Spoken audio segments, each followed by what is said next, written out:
Constitution européenne, dans sa partie 3,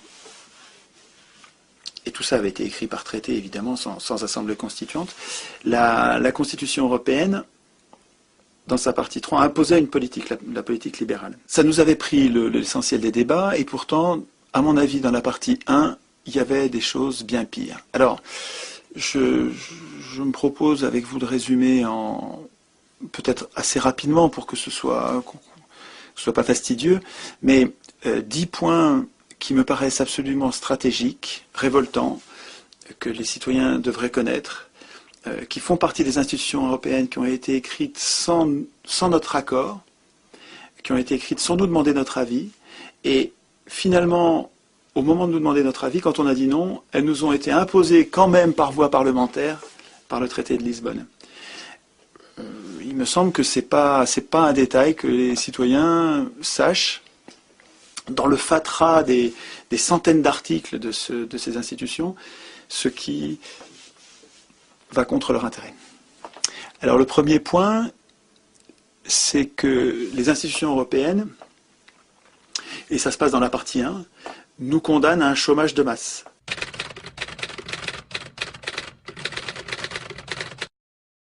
Et c'est pas écrit comme ça, bien sûr. Bien sûr, dans les institutions européennes, on ne dit pas les institutions garantissent que le chômage sera à un haut niveau. Si c'était écrit comme ça, on aurait des révolutions. Non, c'est plus malin. Dans la partie 1 est prévue une banque centrale indépendante qui n'a donc d'ordre à recevoir de personne parmi les gens que vous élisez. Vous pouvez voter à l'extrême gauche, à l'extrême droite, au centre, où vous voulez. La banque centrale n'a plus aucun compte à rendre à ces gens que vous élisez, que ce soit chez vous ou en Europe. Et la mission, et ce qui va avec, c'est que la mission de cette banque, mission exclusive, prioritaire, la mission de la Banque Centrale Européenne, c'est de lutter contre l'inflation. Or, tous les banquiers du monde savent que mettre la priorité sur la lutte contre l'inflation, ça va se payer en chômage des plus défavorisés, des plus faibles. Alors, il y a plein de bouquins là-dessus, il y en a 2 quand même à connaître. Un premier livre de Fitoussi qui date de 2005, je crois. Oui, janvier 2005. Donc ce livre est paru pendant la campagne, La politique de l'impuissance. Ce livre-là, Fitoussi n'est pas du tout un révolutionnaire, c'est quelqu'un de très très très modéré, tempéré, c'est un économiste intéressant, et c'est lui qui explique, qui utilise ces mots-là en disant tous les banquiers du monde savent que quand ils font le pari quand ils suivent l'objectif de lutter contre l'inflation, ça se paye en chômage. Quand Fitoussi le dit, je pense qu'on pourrait le dire de façon plus radicale et plus virulente et plus révoltée. Comment est-ce qu'on sait... Alors, par quel mécanisme est-ce que, en luttant contre l'inflation, on le paye en chômage et inversement? Alors, il faut savoir que les économistes s'empaillent entre eux sur ce sujet. Il faut savoir aussi pourquoi ils s'empaillent. Et il faut comprendre qui sont les économistes. Alors, je commence par ce qui me paraît le plus important. Dans la réflexion des économistes, l'un d'entre eux, qui s'appelle Phillips, a établi par l'observation, il n'a pas expliqué pourquoi c'était comme ça, mais sur un siècle de statistiques, il a observé que les périodes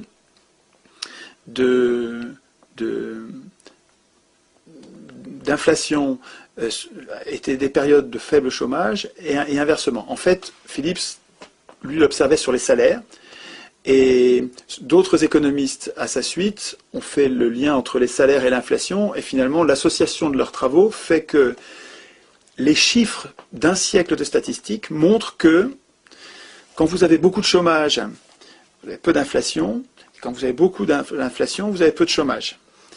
Et après ça, comprendre pourquoi fait l'objet de plein de débats d'économistes. Il y a des gens qui ne sont pas d'accord pour dire par quel mécanisme, mais si vous voulez, c'est empirique. On observe que, en luttant contre le chômage, les salaires vont monter et l'inflation aussi. Alors on peut comprendre, il y a des mécanismes assez simples, c'est que quand il y a peu de chômage, quand vous êtes sûr de trouver du boulot, si vous perdez votre boulot, vous allez en trouver un autre, vous allez être plus exigeant au moment de trouver un autre travail et de demander un salaire. Puisque vous n'êtes pas précarisé, vous n'avez pas peur pour votre emploi, vous savez que vous allez en trouver un autre, il y a de l'emploi pour tout le monde, vous allez être exigeant dans votre salaire. Et les entreprises répercutent les salaires qui sont des coûts pour elles, et les répercutent sur les prix. Donc il y a une logique en fait, assez simple et probablement robuste. C'est sûrement pas le seul rouage, mais c'est un des rouages à connaître, c'est que, inversement, un fort chômage permet aux patrons d'imposer de bas salaires. Parce que les gens ayant peur pour leur boulot ne sont pas exigeants, et ils sont plus dociles, et il y a moins de pression sur les salaires, donc il y a moins de pression sur les coûts. Donc ça permet aux patrons de continuer à faire de gros profits sans payer de hauts salaires. Alors, Friedman et une bande d'économistes, on peut dire prostituées. Je pense que d'une façon générale, les économistes sont une pensée prostituée. C'est rude comme attaque, mais je pense que c'est tellement évident que c'est quand même c'est difficile à contester. On ne peut pas dire que tous les économistes sont prostitués. Il y a des économistes qui sont humanistes, honnêtes, résistants et pas prostitués, pas vendus aux plus riches. Enfin, en gros, les économistes sont nés pour pérenniser la domination des plus riches, c'est-à-dire pour justifier et légitimer, naturaliser, comme si c'était un fait naturel et indiscutable, parlons d'autre chose maintenant, la domination des plus riches. Ricardo était un fils de banquier, lui-même financier, et protégeait l'intérêt, avec sa théorie économique, protégeait les intérêts de sa classe. Et donc les économistes, alors parmi lesquels Friedman par exemple, contestent la corrélation qu'il y a entre la corrélation en niveau inversé qu'il y aurait entre l'inflation et le chômage, en disant pas du tout. La corrélation, il y a eu quelques années, dans les années 70, où la corrélation n'a pas été observée. Et ils ont pris cette variation dans les statistiques comme prétexte pour prétendre que la loi n'était pas bonne. Alors qu'en fait, on pourrait tout aussi bien dire que la loi est effectivement bonne dans la plupart des cas. Dans la plupart des cas, lutter contre le chômage va se payer en inflation, et laisser filer l'inflation permettra de résorber le chômage, ou on peut le dire autrement. Cette loi est en général vérifiée, et effectivement, dans les années 70, elle ne l'a pas été, probablement pour des raisons qui n'ont pas été bien identifiées, d'autres raisons qui ont été plus fortes pendant ces quelques années que la loi principale, mais qui valent pas, qui méritent pas de jeter aux orties le travail de Phillips. Alors le petit livre que je vous conseille, qui est écrit par Liem Wang Ngoc, c'est vraiment difficile à mémoriser et à prononcer, mais qui est un bon économiste, un jeune homme qui fait un travail vraiment passionnant sur d'autres sujets aussi. Et là, ce livre s'appelle Le fabuleux destin de la courbe de Phillips. Ça, c'est un bon petit livre qui permet de rappeler le travail de Phillips, et puis ensuite la bagarre idéologique parce que c'est vachement important pour le patronat de ne pas laisser dire qu'il faut choisir entre inflation et chômage, et que finalement le choix de société sur le plan économique c'est inflation ou chômage, parce que eux, ce qu'ils veulent c'est du chômage. Ils savent que c'est lié, mais c'est inavouable, que l'inflation ronge leur tas d'or, alors que les travailleurs et les entreprises, les travailleurs ne sont pas gênés par l'inflation. Si vous avez une indexation, Maurice Allais, prix Nobel d'économie, défend l'idée de l'indexation générale des salaires, des loyers, des emprunts sur l'inflation, de façon à ce que personne ne soit pénalisé, de façon à ce que l'unité de mesure monétaire ne soit pas variable. Imaginez qu'un mètre changerait de taille, le mètre étalon changerait de taille sans arrêt, ce serait très compliqué pour toutes les mesures. Et bien, de la même manière, une monnaie doit avoir une valeur stable pour que les acteurs aient des repères fiables. Et donc, dans un contexte d'indexation générale, si les salaires varient avec l'inflation, vous n'avez rien à craindre de l'inflation. Vous avez un bouclier qui vous protège contre l'inflation. Et si les loyers sont indexés sur l'inflation, ben les propriétaires qui louent leurs immeubles sont protégés contre l'inflation. Ben finalement, qu'est-ce que ça pénalise l'inflation? Ben ça pénalise ceux qui ont du cash, ceux qui ont beaucoup d'argent, notamment de la monnaie fiduciaire, en grande quantité. Alors là, cette monnaie-là, elle perd de la valeur. Elle perd beaucoup de valeur si vous avez 15%, 10%, 15% d'inflation. Là, ces gens-là, c'est un très très petit nombre de personnes. Hein. Il y a très peu de gens qui ont beaucoup de cash, quoi. Beaucoup de cash au point d'en faire un vrai sujet d'inquiétude, il y en a très peu. Alors, est-ce que ces gens-là,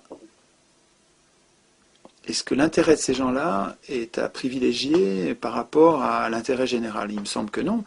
Un peu d'inflation, une indexation générale, et donc finalement les petites gens qui sont protégés de l'inflation, si ça vous permet de lutter contre le chômage, donner du boulot à tout le monde, bah écoutez, c'est un choix de société qui quand même pourrait être au débat public, on pourrait en discuter. Ben, il se trouve que l'Union européenne, elle a tranché pour vous.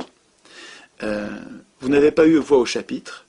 On a mis en place en 1957, avec le traité de Rome, on a mis en place un système de façon assez astucieuse, hein, puisque pendant toutes les premières années, pendant 20 ans, 25 ans, on n'a pas appliqué le traité de Rome. On l'a mis en place et on ne l'a pas appliqué. Alors les gens au début, ils étaient très méfiants. Mendes France vitupérait ce traité en disant c'est pas bien du tout, on va perdre notre souveraineté, il y a beaucoup à perdre à ce traité. Et puis finalement, avec les années, comme on voyait que ça changeait rien, on était protectionniste, on était nationaliste, on avait le contrôle de notre monnaie, ce traité ne changeait rien à notre vie finalement. Il y avait un contrôle d'échange, il y avait notre monnaie, il n'y avait pas de libre-échange, hein, finalement ce traité prévoyait des choses qui n'étaient pas appliquées, on a baissé la garde, et on ne s'est pas méfié. Et puis dans les années 80, sans rien dire à personne, ils ont activé le traité de Rome, ils ont commencé à l'appliquer. Ils ont commencé à appliquer le libre-échange, à libéraliser les capitaux, les mouvements de capitaux, à permettre le libre établissement de n'importe quelle entreprise dans n'importe quel État. Donc ils ont commencé à permettre la mise en place de la concurrence de tous contre tous. Et nous, on était endormis, on avait relâché notre vigilance. Et à chaque fois qu'il y avait des militants valeureux qui protestaient, on leur envoyait dans les dents, mais attendez, vous protestez contre quelque chose qui est écrit depuis 57. C'est très astucieux, quand même, très astucieux. Mettre en place le système par petits pas, progressif, les gens voient rien, ou ils voient, mais bon, c'est pas suffisamment grave pour se soulever. Et puis au bout du compte, vous avez une machine épouvantable qui s'est mise en place, et qui s'est mise en place au plus haut niveau du droit, au niveau constitutionnel, et au niveau même international, au niveau de traités qui ne sont révisables qu'à l'unanimité. Et plus on est nombreux, plus l'unanimité devient un verrou, l'impossibilité complète de changer quoi que ce soit. Mais on y est là. Là, on est à 27. L'unanimité à 27, on n'arrivera plus rien à changer à ces traités. Et donc, pour reprendre le fil de ce que je disais, le premier point haïssable, vraiment haïssable, un sujet de révolte, un sujet de révolution, est l'institutionnalisation du chômage, l'obligation constitutionnelle, la condamnation au chômage de masse. Je trouve ça quand même gravissime. C'est-à-dire que la politique monétaire est capable d'influer sur le rapport inflation-chômage, avec le jeu sur les taux d'intérêt et sur la production de monnaie. Le choix qui a été fait par les oligarques, c'est le chômage de masse et l'inflation minimum. Ce qui va ensemble. Ils ne vous ont pas dit chômage de masse, ils vous ont dit inflation minimum en vous disant que c'est pour protéger les plus faibles. Bullshit. C'est pas pour protéger les plus faibles, c'est pour protéger les plus riches.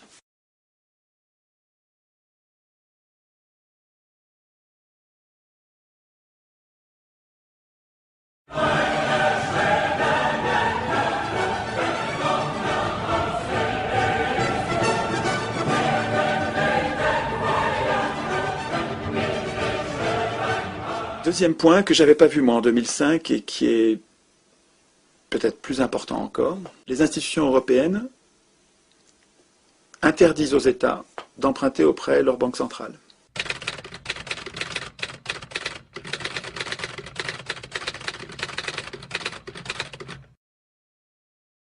Alors pour un humain normal, ça n'a pas de sens, ça veut rien dire.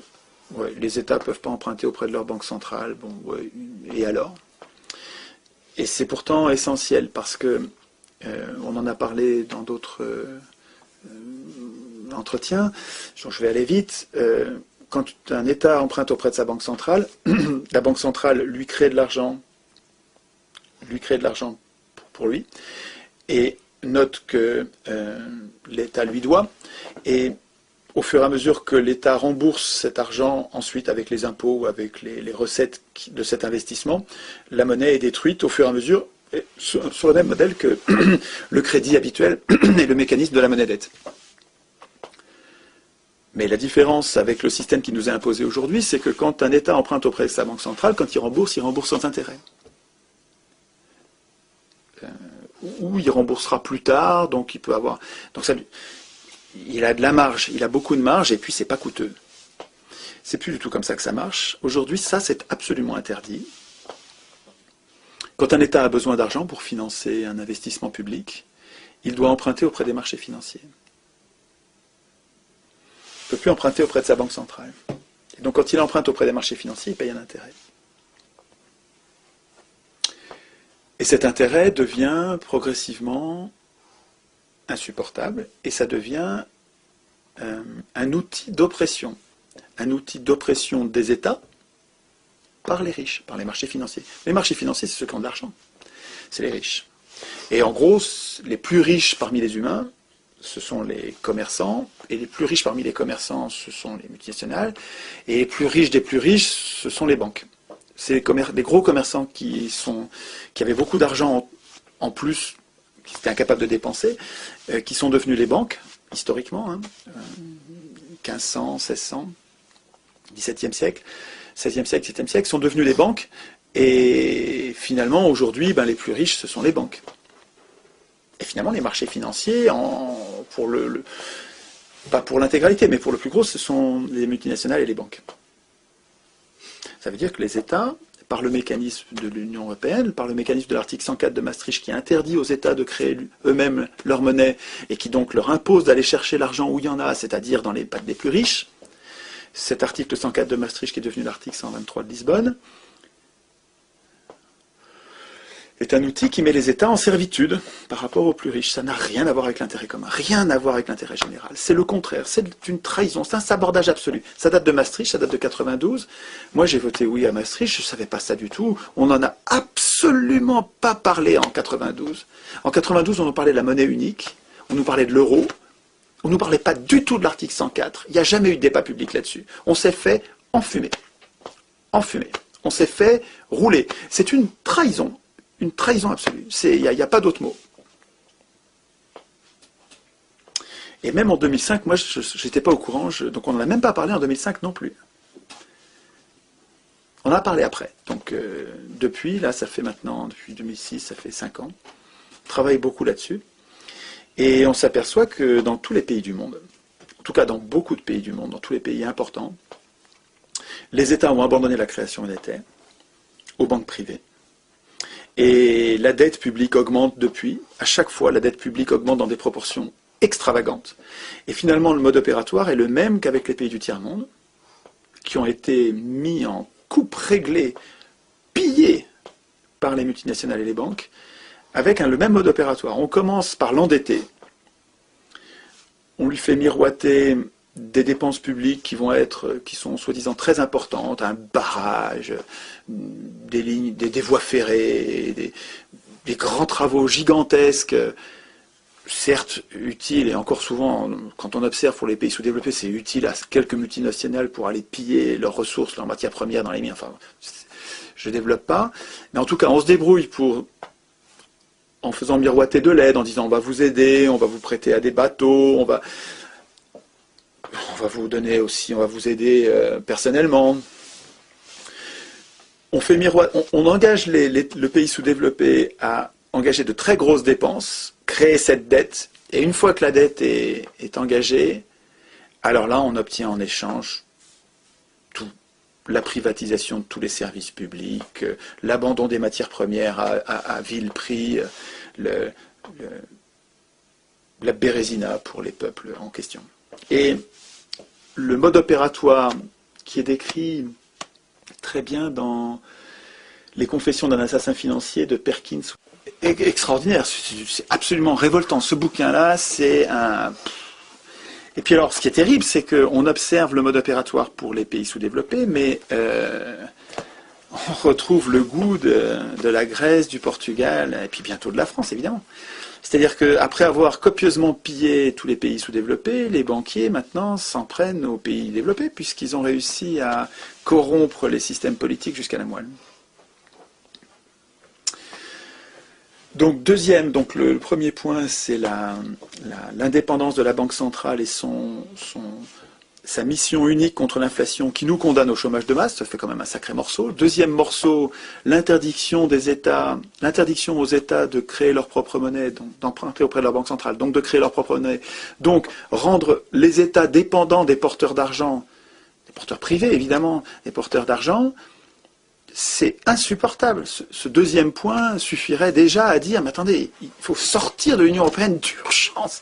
Parce que vous allez voir qu'à la fin, quand on va parler des procédures de révision des traités, comme tout est à l'unanimité à 27, c'est indémerdable. On n'arrivera jamais à améliorer ce piège politique. Troisième point dramatique, alors qui lui a été beaucoup débattu en 2005, donc je vais passer rapidement, c'est l'interdiction aux États de limiter la circulation des capitaux.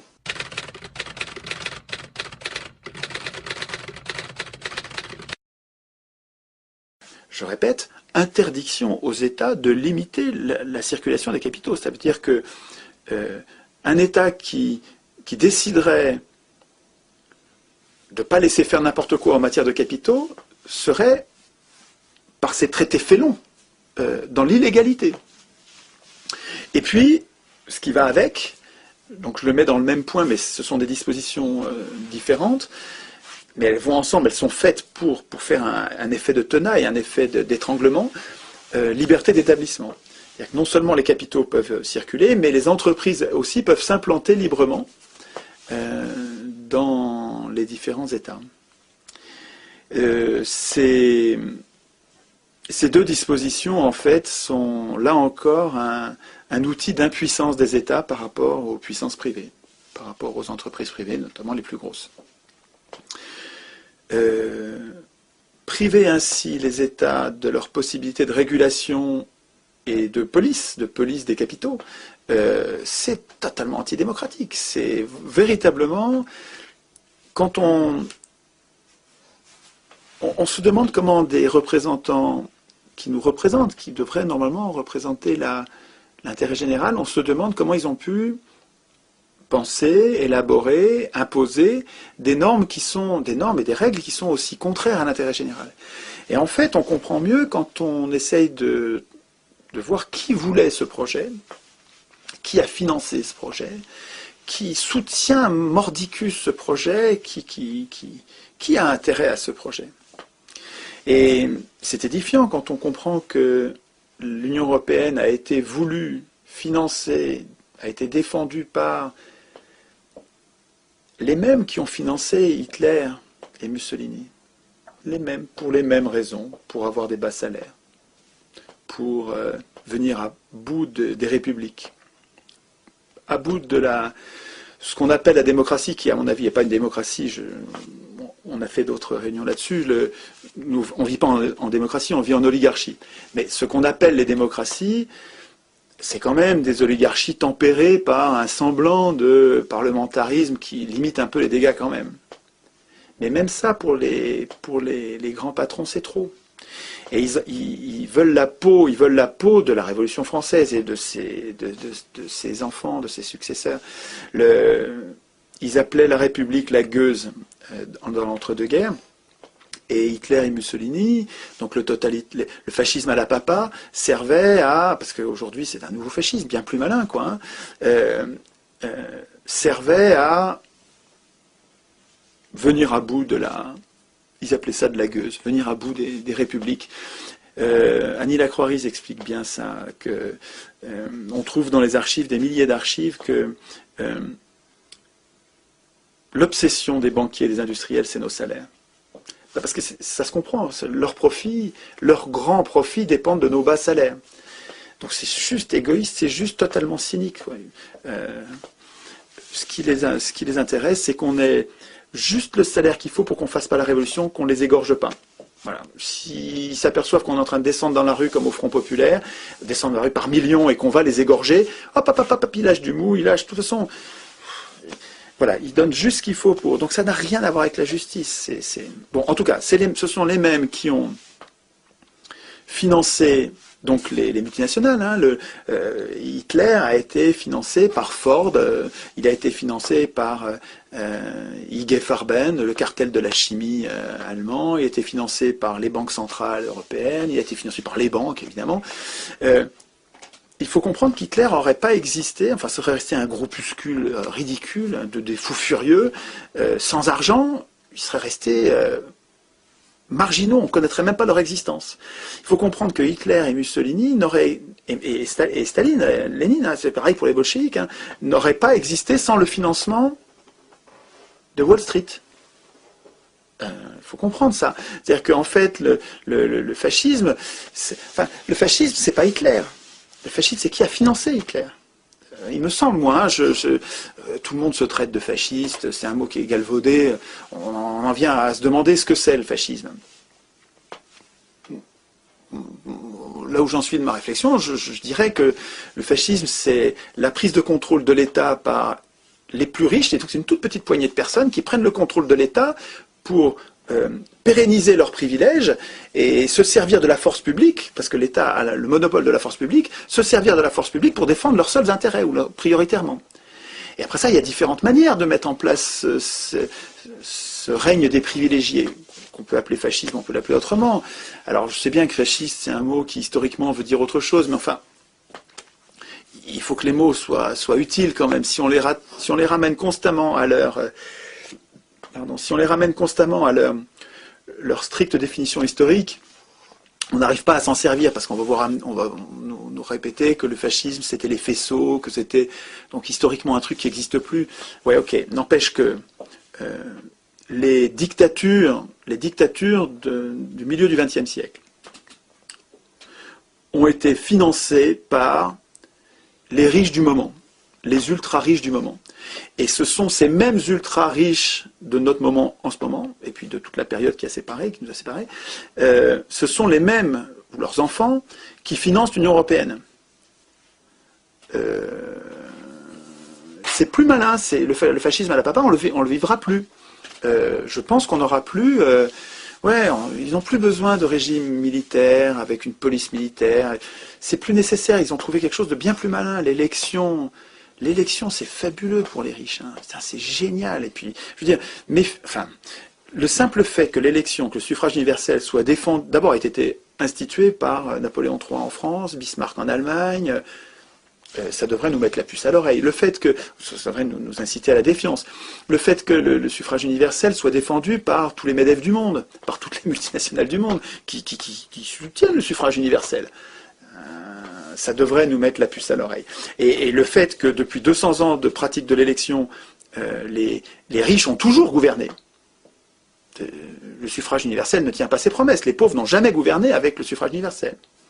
Alors qu'avec le tirage au sort, c'est le contraire. 200 ans de pratique à Athènes montrent que pendant 200 ans de tirage au sort, les riches n'ont jamais gouverné, alors que les pauvres toujours. Donc, avec le suffrage universel, les multinationales, et notamment les multinationales de la finance, ont un moyen de nous faire voter nous-mêmes pour nos propres bourreaux, via l'Union européenne, un moyen qui est bien plus malin, contre lequel il est bien plus difficile de résister que le fascisme à la papa. Donc pour le distinguer, on peut peut-être parler de fascisme financier. Sur l'OTAN, il y a des dispositions graves qui, en fait, empêchent l'Union européenne de penser une défense qui soit autonome par rapport à l'OTAN.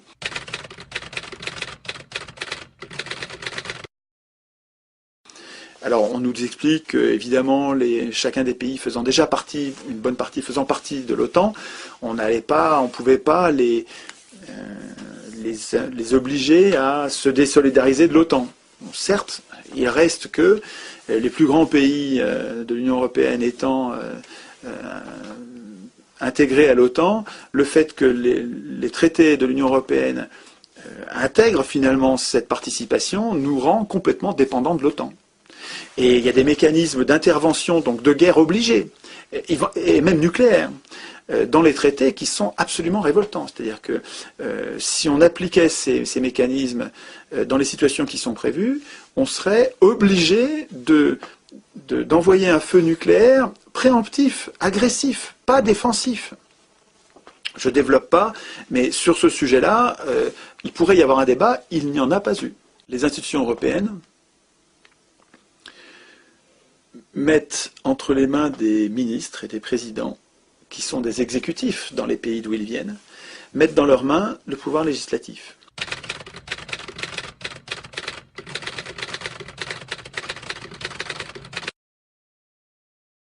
Alors, à deux titres. D'abord, en co-législateurs, les institutions européennes font des ministres qui normalement devraient être absolument cantonnés à l'exécution des lois. La séparation des pouvoirs, c'est toi tu écris les lois mais tu ne les exécutes pas, toi tu es Parlement, tu écris les lois mais tu ne les exécutes pas, et toi tu es exécutif, tu exécutes les lois mais tu ne les écris pas. En divisant les pouvoirs, on les affaiblit et nous autres, les gouvernés, nous protégeons contre les abus de pouvoir. Montesquieu. Et cette séparation des pouvoirs est très mal appliquée. Dans la 5e, elle ne l'est pas du tout. Puis dans la plupart des pays, elle est violée parce que ceux qui écrivent les règles les écrivent pour eux-mêmes. C'est ma thèse. Les institutions ne devraient jamais être écrites par des hommes de parti, et encore moins par des parlementaires, des ministres, des juges. Les institutions devraient être écrites par une assemblée constituante tirée au sort. C'est d'ailleurs le dernier point que j'évoquerai un petit peu à la fin. Mais en tout cas, si les ministres ici se voient attribuer un pouvoir législatif, c'est plus grave encore qu'au niveau national, parce qu'on ne sait pas du tout ce qu'ils font. Il faut se rendre compte qu'on a déjà du mal à surveiller ce que font nos parlementaires et nos ministres au niveau national, à la petite échelle de la nation, mais alors au niveau européen, est-ce que vous savez ce que sont en train de négocier pour vous, vos ministres, dans le cadre de l'Union européenne? Est-ce que vous savez? Est-ce que vous vous en occupez? Est-ce que vous vérifiez ce que signent en votre nom, les directives que signent en votre nom vos ministres dans le cadre de l'Union européenne? Ben, pas du tout, c'est trop loin, et puis en plus, le voudriez-vous? Vous ne pourriez pas, parce que c'est totalement opaque. Alors, à deux titres, les ministres sont co-législateurs, sont législateurs. D'abord, ils sont co-législateurs avec le Parlement. Donc le Parlement est complètement, en fait, infantilisé. Le Parlement ne peut écrire aucune loi tout seul. Il est accompagné des ministres qui doivent être d'accord pour que ça passe. En plus, le Parlement n'a pas l'initiative des lois. C'est complètement extravagant, c'est la Commission. Alors il y a des arguments bidons pour justifier que la Commission soit ainsi... La Commission n'est pas élue, hein, donc la Commission c'est des technocrates. C'est profondément oligarchique. Donc là, déjà, les ministres sont co-législateurs, mais en plus, il y a deux techniques de production de normes obligatoires de portée générale et illimitée dans le temps, donc c'est extrêmement dangereux pour nous. Hein. Une constitution, ça sert à éviter que de tels outils juridiques ne soient hors contrôle. Or là, ils le sont totalement. Donc, autre technique de production de normes obligatoires, les actes non législatifs et les procédures législatives spéciales. c'est des noms qui suggèrent rien. Je dis, qu'est-ce que c'est que ce truc-là? Ben, je vous dis en français, c'est des lois sans parlement. Des lois sans parlement. Et sur quel sujet? Oh, des bricoles. Des bricoles. Le marché intérieur. Une bonne partie de la fiscalité. La concurrence. Tous ces sujets-là, le Parlement n'en voit pas la couleur. Le Parlement n'est pas concerné. Est-ce que il y a une liste des sujets sur lesquels on peut faire comme ça des lois sans Parlement, où les ministres écrivent le droit? Donc les ministres, ceux qui vont appliquer les lois, eux, quand ils retirent leur costard de ministres européens, ils retournent chez eux, et donc de co-législateurs, ils retournent chez eux dans leur pays d'origine, ils réendossent leur costume d'exécutif, et ils font appliquer les lois qu'ils ont eux-mêmes écrites au niveau européen. Donc on est en pleine confusion des pouvoirs. Et tout ça en rendant pratiquement, concrètement, en ne rendant aucun compte. Et donc il y a une liste des sujets? Pas du tout. Vous voulez savoir la liste des domaines de ces lois sans Parlement? Eh bien, il va falloir que vous tartiniez les centaines d'articles en cherchant les procédures législatives spéciales, les actes non législatifs, et puis vous apercevez que c'est un acte non législatif, ça. Mais c'est énorme, quoi. Hein. Pourquoi est-ce que ça a été retiré au Parlement? Est-ce qu'on nous explique? Est-ce que vous vous souvenez d'avoir eu un débat sur des lois sans Parlement à l'occasion du débat sur les institutions européennes? Bon, ça n'a jamais parlé, mais c'est dans la partie 1, ça. Hein. Dans la partie 1, sont programmées des lois sans Parlement. Il me semble que ça vaudrait le coup d'un débat public.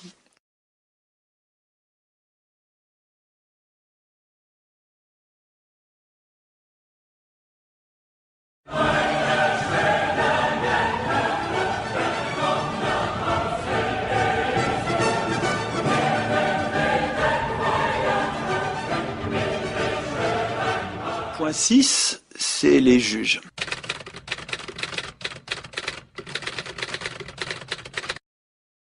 Les juges, vous savez, dans l'organisation classique, qui à mon avis pourrait encore être améliorée, mais dans l'organisation classique de Montesquieu, les juges étaient le troisième pouvoir. Et les trois pouvoirs, dans l'idée de Montesquieu, c'était de les trianguler pour qu'ils se surveillent mutuellement, de façon à ce qu'aucun n'abuse. Et donc il ne faudrait surtout pas qu'un acteur contrôle à la fois l'exécutif, le législatif et le judiciaire. Pour Montesquieu, et puis avec du bon sens, on comprend que ce serait terrifiant pour les gouverner. Parce qu'on serait dans une situation de monarchie, en fait, avec quelqu'un qui a tous les pouvoirs. Quand vous regardez notre président de la République, donc il y a donc le pouvoir exécutif, le pouvoir d'exécuter, donc le contrôle de la police, de l'armée, qui a le contrôle du législatif, puisque sa majorité présidentielle, c'est des larbins. Des larbins.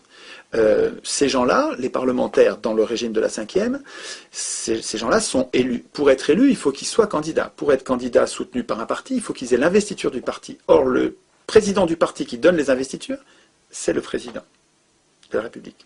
Donc c'est le même bonhomme qui a dans ses mains l'exécutif et qui en même temps décide de l'investiture ou de la non-investiture à la candidature. Donc le droit à candidater, le droit à être candidat, donc à être réélu. Donc c'est lui qui décide, c'est le président qui décide de la survie politique des parlementaires, de la majorité des parlementaires. Un enfant comprend l'état de dépendance des parlementaires par rapport au président de la République. Donc ça, c'est une monarchie. On est déjà dans la confusion des pouvoirs législatifs et exécutifs. Parce que le Parlement est sous, au moins, on va dire sous influence, mais c'est beaucoup plus grave que ça. Il est sous influence du président de la République. Donc, en fait, la République, là, elle est déjà sous l'influence d'un parti et beaucoup plus gravement d'un homme, du chef du parti. C'est totalement oligarchique, mais c'est dans le génome de l'élection. Hein. L'élection, elle va être gagnée que par des gens qui se groupent, donc par des partis, et les partis, mécaniquement, sont dominés par leur chef. 1911, hein, c'est un vieux livre, excellent, d'actualité, pose des problèmes qui restent d'une actualité brûlante. Les humains ont besoin de chefs, les humains ont une adoration, un besoin d'adorer, un besoin de vénérer, un besoin de suivre un chef. La plupart des gens ne sont pas des leaders. Ils aiment choisir un chef et le suivre. C'est très intéressant ce que dit ce gars-là. L'élection, à mon avis, dans son génome, elle porte la domination d'un chef, du parti victorieux. Et c'est ce qu'on voit dans la 5e, hein, complètement ce qu'on voit dans la 5e. Alors, je continue, je reviens à mes juges. Dans une organisation des pouvoirs équilibrés où les pouvoirs sont séparés, il y a aussi les juges, donc qui sont le troisième pouvoir. Et quand vous voyez que notre président de la République s'en prend aux juges frontalement, quand le chef de l'exécutif en France parle de supprimer les juges d'instruction, parle d'affaiblir les juges à tout propos, de les ruiner en fait, de leur donner aucun crédit, donc ils sont complètement débordés les juges, donc de les discréditer en disant regardez ça marche pas, c'est en retard, tout ça relève d'une politique, une stratégie, ils peuvent le nier, ils peuvent pousser des cris d'orfraie en nous traitant de populistes, ou de complotistes, ou de conspirationnistes, que sais-je, quelle autre bêtise. Les faits, c'est que les pouvoirs publics en France sont en train de ruiner la justice française, de la maltraiter, de lui donner pas assez d'argent pour qu'elle puisse pas faire son boulot, et finalement de rendre la justice incapable de nuire. De nuire à qui? De nuire à l'exécutif. Parce qu'on pourrait imaginer une justice qui soit capable de faire du mal à l'exécutif, de le surveiller, de le traquer, de le punir. Mais là, vous savez comment marche la Ve, vous savez que dans la Ve République, il y a un procureur de la République, qui est un subordonné du chef de l'État, un subordonné du ministre de la Justice, donc du président de la République. Donc il est aux ordres, c'est pas un juge. Le procureur de la République, c'est pas un juge, c'est un fonctionnaire. Et ce gars-là peut décider de l'opportunité des poursuites ou de la non-opportunité des poursuites. C'est dingue. Ce gars-là peut dire non, ça c'est pas la peine. Et vous savez quand est-ce que sont appliqués les non-lieux? Donc les cas dans lesquels un procureur dit il n'y a pas opportunité de poursuite. Non, c'est pas la peine.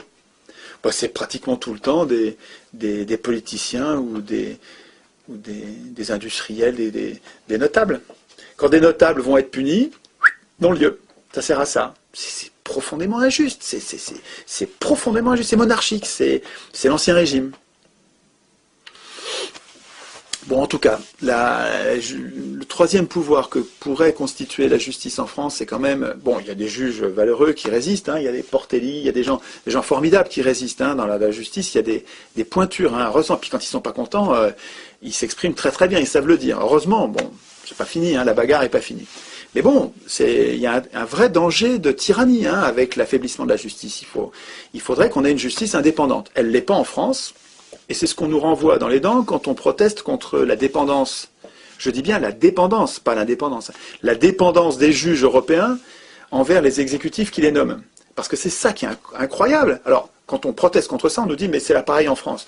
Bah oui, mais un excès en justifie pas un autre. C'est pas parce que c'est épouvantable en France qu'il faut qu'on l'institutionnalise au plus haut niveau du droit, et ça ne changera plus jamais en Union européenne. L'argument est spécieux. Alors, comment ça marche dans les institutions européennes ? Eh bien, les juges européens sont nommés pour 6 ans, ce qui est court, renouvelable. Renouvelable, ça veut dire non renouvelable. Ça veut dire que les juges européens dépendent pour leur carrière des exécutifs qui vont avoir à juger. Et ça marche, nulle part ça marche comme ça.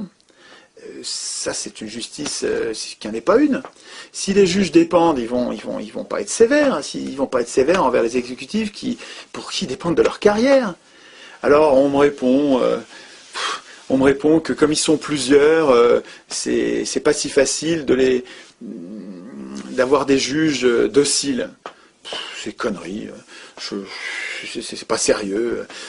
Si vous désignez des juges européistes, des juges eurolâtres, si vous désignez des juges qui sont mondialistes, des juges qui sont libéraux, des juges qui sont... Eh ben, vous n'aurez même pas besoin de leur donner la moindre consigne, effectivement. Ils seront libres, mais ils vont développer une idéologie qui est contraire à l'intérêt général. Et sans avoir besoin de les corrompre, de leur dire quoi faire. Mais parce que vous les avez nommés, et parce qu'ils dépendent pour leur carrière de ceux qui les ont nommés. Donc c'est extrêmement dangereux ce qui se passe au niveau des juges. D'ailleurs, les juges européens participent activement rouleau compresseur ultralibéral de la Constitution européenne. Ils participent, ils en rajoutent au traité, dans leur interprétation. L'initiative, c'est un pouvoir essentiel en démocratie, totalement confisqué au peuple. Le peuple européen, les peuples européens n'ont aucune initiative en aucune manière. C'est simple, absolument aucune. Ni initiative pour désigner des candidats, ni initiative pour révoquer des candidats s'ils ne sont pas contents, ni initiative pour proposer des lois, ni initiative pour révoquer des lois, pour abroger des lois, révoquer des acteurs. Il n'y a aucune initiative. Il y a juste une bouffonnerie, une pantalonnade qui est le droit de pétition, qui n'a aucune force contraignante. Il faut qu'on soit des millions à vouloir demander pardon à la Commission, ou demander la permission à la Commission de, si elle veut bien transmettre au Parlement un projet pour que le Parlement en discute. Bullshit, on se fout de nous. Ce truc n'a aucune valeur. Voilà, ça ne vaut rien, c'est du foutage de gueule intégral. De la même manière qu'en France, on nous a servi la même chose. Vous savez qu'on nous a... Ils ont changé la Constitution puisqu'ils l'écrivent eux-mêmes. C'est extravagant. Mais donc, ils écrivent eux-mêmes la Constitution et nos parlementaires français ont institué ce qu'ils appellent le référendum d'initiative populaire. Ils osent appeler ça référendum d'initiative populaire, alors que vous savez que l'initiative de ce référendum d'initiative populaire appartient aux députés. Je vous jure que c'est vrai. Le référendum d'initiative populaire, il s'appelle comme ça dans la Constitution française, est d'initiative parlementaire. Alors, initiative parlementaire, ensuite appuyée par 10% du corps électoral qui viennent soutenir le parti qui a... Et ils appellent ça d'initiative populaire, citoyenne. C'est du foutage de gueule. En plus, ce référendum d'initiative populaire, soi-disant, qu'il y a dans la Constitution française, n'oblige nullement à un référendum. Si le gouvernement ne s'en saisit pas, si le Parlement, ne s'en saisit pas, il y aura un référendum. Mais il suffit que le Parlement s'en saisisse pour le mettre à la poubelle. Il n'y a pas d'obligation de faire un référendum. Donc c'est vraiment du foutage de gueule. C'est à vomir. Et puis il n'y a pas un journaliste pour le relever. Hein. Là, je ne parle plus d'institutions européennes. Mais c'est pareil pour les institutions européennes, parce que c'est du même foutage de gueule. C'est la même escroquerie absolue. Mais ce qui est incroyable, c'est la complicité des journalistes, parce que ces gens-là qui devraient être les journalistes, qui devraient être les sentinelles du peuple. C'est comme ça qu'on les appelait pendant la Révolution. Des gens qui devraient nous alerter, des gens qui devraient être des whistleblowers, des siffleurs souffleurs de sifflets, là, comme ça que les appellent les Américains, des donneurs d'alerte. Ces gens-là sont des chiens de garde de l'Empire, du système. Les journalistes qui nous parlent de l'arnaque absolue du référendum d'initiative populaire, quand Pujadas, comment il s'appelle, il parle du référendum d'initiative populaire avec une espèce comme de fierté d'avoir un État démocratique. C'est ridicule. Son rôle à lui, ça devrait être de protester, tempêter et nous appeler, nous alerter, faire venir des résistants pour exprimer les inquiétudes des gens ou la colère des gens devant cette imposture, cette escroquerie. Pas du tout. Ces gens-là sont misérables. Hein. C'est pas des journalistes du tout. Ils prennent la place de journalistes, ils sont à la place de journalistes, ils sont à la place que devraient occuper les journalistes, mais ils ne sont pas journalistes. Ce sont eux aussi des prostituées, comme les économistes.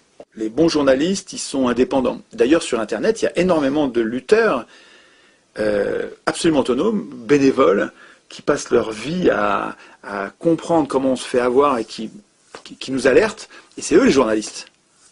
Et puis dès qu'ils sont payés, c'est pas instantané, mais pratiquement. Dans les institutions européennes, le pouvoir législatif est détenu par des non-élus.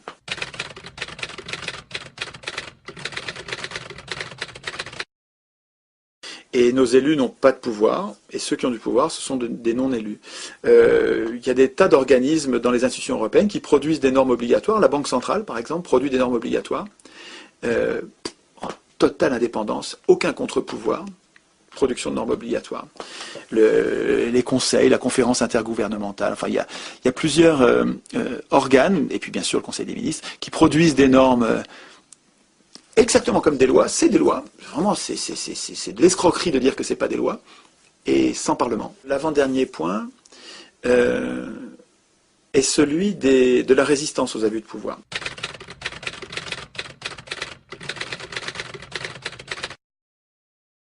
Il me semble que les citoyens devraient savoir qu'une constitution, à quoi ça sert? Ils devraient savoir qu'une constitution, c'est pas un moyen d'organiser les pouvoirs. Les pouvoirs n'ont pas besoin de nous pour s'organiser.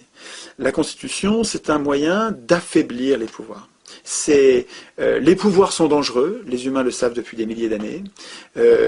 Il est question de chercher comment protéger le plus grand nombre des humains contre les abus de pouvoir. Voilà à quoi sert une constitution. Une constitution, c'est comme un contrat, mais attention, pas un contrat qui serait passé entre le gouvernement et les gouvernants et les gouvernés, parce que ça supposerait que les gouvernants préexistent à la constitution, ce qui n'est pas le cas. La constitution, c'est un contrat passé entre les gouvernés et les gouvernés, pour établir ensuite des gouvernants, mais sous contrôle. Il est donc essentiel que, et c'est mon dernier point, que ceux qui écrivent la Constitution soient désintéressés, ne soient pas ceux qui vont être affaiblis par la Constitution, sinon ils vont tricher. Si vous laissez les parlementaires écrire la Constitution, ils ne vont pas prévoir de vrais contrôles, ils ne vont pas prévoir de vraies sanctions, ils vont prévoir des contrôles factices. Donc, l'avant-dernier point qu'il faut souligner sur les institutions européennes, c'est qu'elles ne prévoient aucun moyen de résister. Cherchez, pour moi j'ai passé des milliers d'heures là-dessus, chercher dans les institutions un moyen pour nous, simples citoyens, comme le feraient les Suisses, puisque les Suisses, vous savez qu'un citoyen suisse peut se lever en appelant les autres à voter un référendum pour abroger une loi, pour imposer une loi, pour même changer la Constitution. Ils ont gardé l'initiative, les Suisses. Est-ce qu'il y a l'embryon de ça dans les institutions européennes? Rien. Il n'y a rien. Voilà. Dans les institutions européennes, il n'y a aucun moyen de résister aux abus de pouvoir. Repassez-vous cette phrase, s'il vous plaît, dans la tête, parce que c'est extrêmement important.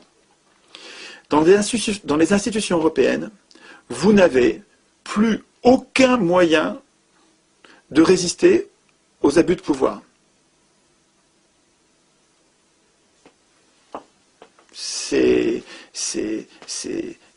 dramatique. Tant qu'il n'y a pas d'abus de pouvoir, on ne s'en aperçoit pas. Et puis quand les abus de pouvoir commencent, quand ils commencent à vous détruire la retraite, quand ils commencent à détruire la Sécu, quand ils commencent à détruire tous les services publics de santé, de transport, d'énergie les uns après les autres, c'est trop tard. Je vous dis, il n'y a pas de moyen de résister. On est dans un piège politique, les institutions européennes sont un piège politique, voulu par... Ah oui, tiens, on pourrait se rappeler de ça. Voulu par qui? Ah ouais, voulu par des multinationales. Tiens, ouais. Et les multinationales, est-ce qu'il faut confondre leur intérêt avec l'intérêt général? Peut-être pas. Peut-être que c'est pas tout à fait le même. Et alors, voulu par donc les institutions européennes qui nous privent de tout moyen de résister. Ah ouais, tiens, ça me rappelle quelque chose, ça. Quand Hitler et Mussolini supprimaient les syndicats, supprimaient les moyens pour les gueux de résister un peu à l'oppression des riches. Ah ouais, c'était... Qu'est-ce qui finançait Hitler et Mussolini? Ah bah c'était aussi des cartels, des multinationales, des banques. Ah ouais. Ça a un air de famille quand même. Hein. C'est plus malin, c'est moins voyant, c'est moins brutal. C'est brutal quand même. Je ne vois pas d'argument pour rester dans les institutions européennes. Dans le débat qu'il y avait en 2005 pour le oui ou pour le non, là, les tenants du oui n'avaient que des belles promesses vides d'arguments, vides de preuves, en nous disant l'Europe c'est la paix.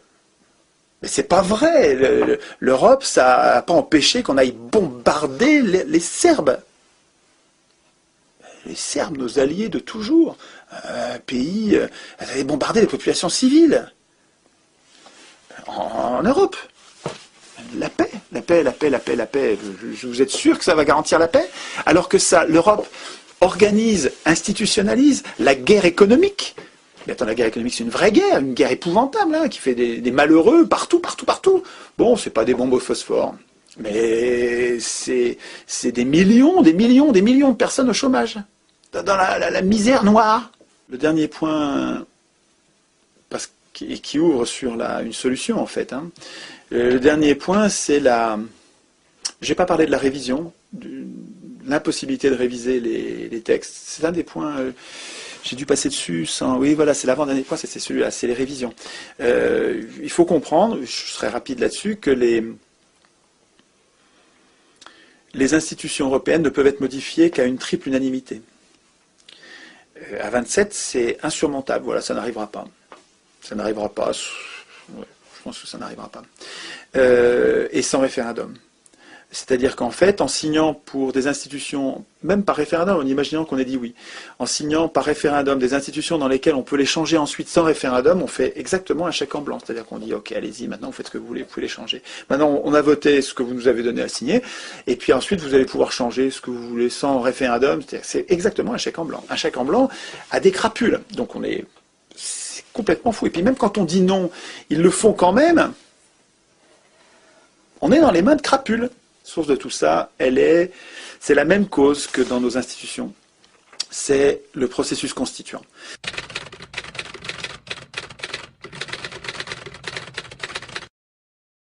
C'est-à-dire que c'est l'origine. Moi, je remonte à la racine, je cherche la cause des causes. Et la cause des causes sur le traité de l'Union européenne, c'est qui a écrit ces maudites règles.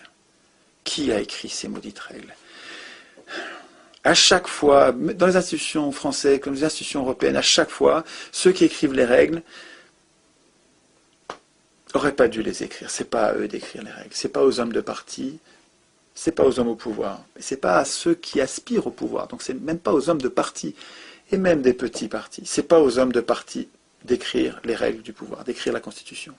Ces gens-là sont juges et partis. Ils écrivent des règles pour eux-mêmes. Quand vous êtes dans un parti, vous n'êtes pas encore élu, mais vous vous projetez dans l'avenir. Un humain, ça se projette dans l'avenir. Il sait qu'un jour, il sera élu. Et donc, quand il écrit des articles de Constitution, il ne va pas écrire ce qui va vous protéger. Il ne va pas faire ça. Il ne le fera jamais. Je ne lui en veux même pas. C'est humain. Pourquoi est-ce qu'il irait écrire le respect du vote blanc qui permet de le foutre dehors quand on n'est pas content, quand on ne veut plus de lui? Pourquoi il irait écrire le référendum d'initiative citoyenne qui permet de le révoquer quand on n'est pas content et qui permet de contredire ses lois quand on les trouve mauvaises ou qui nous permet de lui imposer des lois quand nous on les trouve bonnes et lui les trouve mauvaises? Pourquoi il va prévoir ça? Il ne prévoira jamais le référendum d'initiative citoyenne. Ça va contre son intérêt personnel. Qu'est-ce qui compte? Son intérêt personnel ou l'intérêt général? C'est pas à lui d'écrire la Constitution.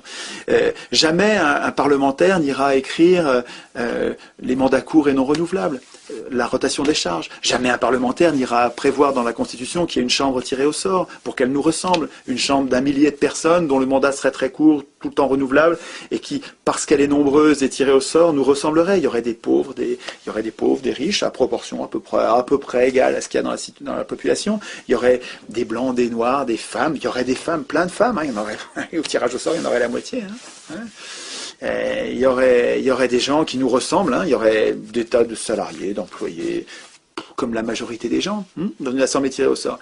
Mais le parlementaire, jamais il prévoira qu'il y ait au moins une des chambres tirées au sort, et il faudrait qu'il y ait les deux, une chambre élue, une chambre tirée au sort, il faudrait qu'il y ait les deux pour qu'une loi passe. Jamais un parlementaire fera ça. C'est pas à lui d'écrire la Constitution. Si c'est lui qui écrit la Constitution, un parlementaire ou un ministre ou un juge ou un homme de parti, c'est tout ça, c'est pareil. Si c'est eux qui écrivent la Constitution, ils ont un intérêt personnel contraire à la démocratie. Tout ce qui est démocratique va contre leur intérêt personnel. Donc ils ne l'écriront jamais. Jamais, moi je vous dis, bon je me trompe peut-être, mais c'est logique, jamais une assemblée constituante élue, parmi les candidats imposés par les partis, jamais une telle assemblée n'écrira une démocratie.